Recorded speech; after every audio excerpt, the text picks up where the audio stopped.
Assalamualaikum warahmatullahi wabarakatuh. Perkenalkan, nama saya Vina Iniatu Zulfa dengan NIM 220104110142.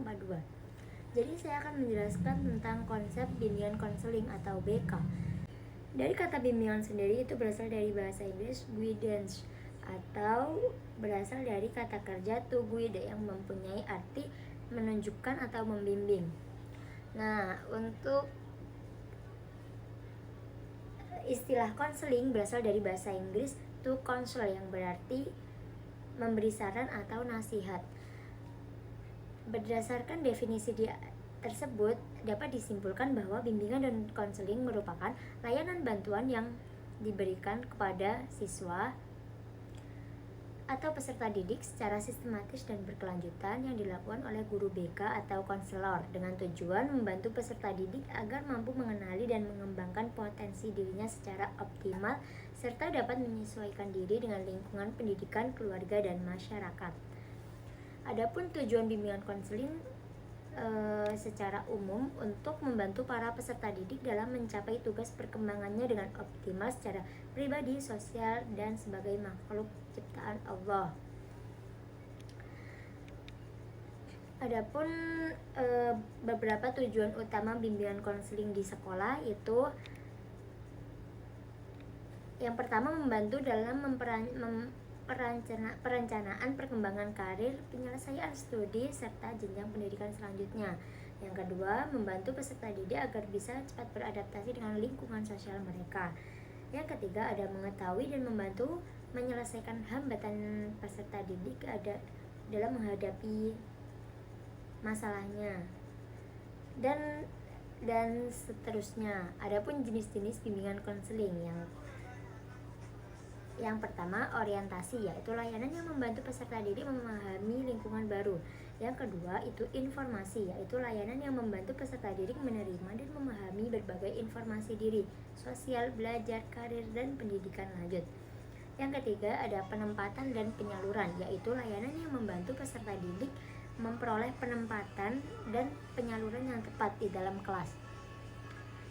Yang keempat, ada penguasaan konten, yaitu layanan yang membantu peserta didik menguasai konten tertentu, terutama dalam kompetensi atau kebiasaan yang berguna dalam kehidupan di sekolah, keluarga, dan masyarakat. Yang kelima, ada konseling perorangan, yaitu layanan yang membantu peserta didik dalam mengentaskan masalah pribadinya. Yang keenam, ada bimbingan kelompok, yaitu layanan yang membantu peserta didik dalam pengembangan pribadi, kemampuan hubungan sosial, kegiatan belajar, karir, dan pengambilan keputusan. Selanjutnya, yang ketujuh, ada konseling kelompok, yaitu layanan yang membantu peserta didik dalam pembahasan dan pengentasan masalah pribadi melalui dinamika kelompok. Yang kedelapan, ada konsultasi, yaitu layanan yang membantu peserta didik dan atau pihak lain dalam memperoleh wawasan, pemahaman, dan cara-cara yang perlu dilaksanakan dalam menangani kondisi atau masalah peserta didik. Dan yang terakhir, ada mediasi atau layanan yang membantu peserta didik dalam menghadapi permasalahan dan memperbaiki hubungan antar mereka.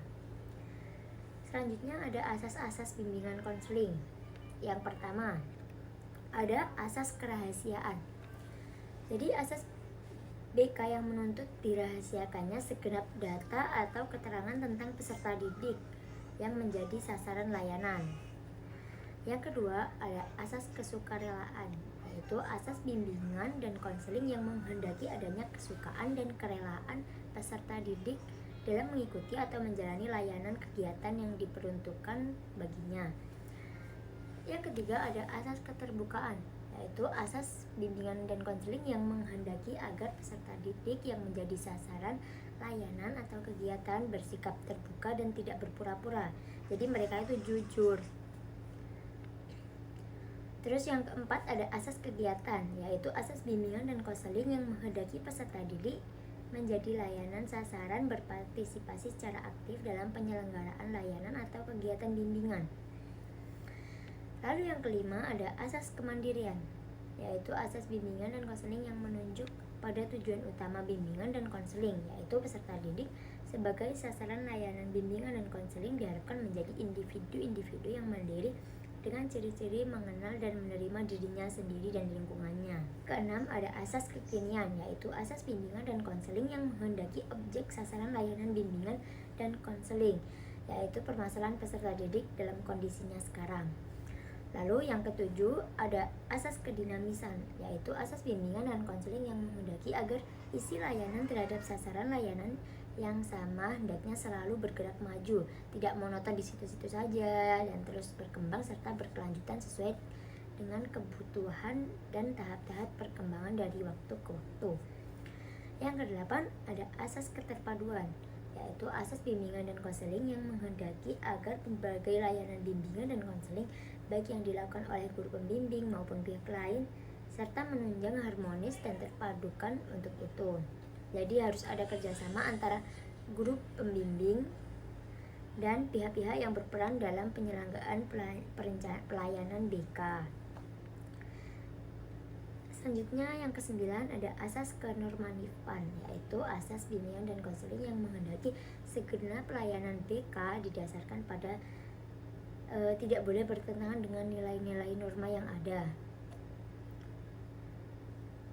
Lalu yang ke-10, ada asas keahlian, yaitu asas BK yang menghendaki agar layanan dalam BK itu diselenggarakan atas dasar kaidah-kaidah profesional, jadi tidak sembarangan.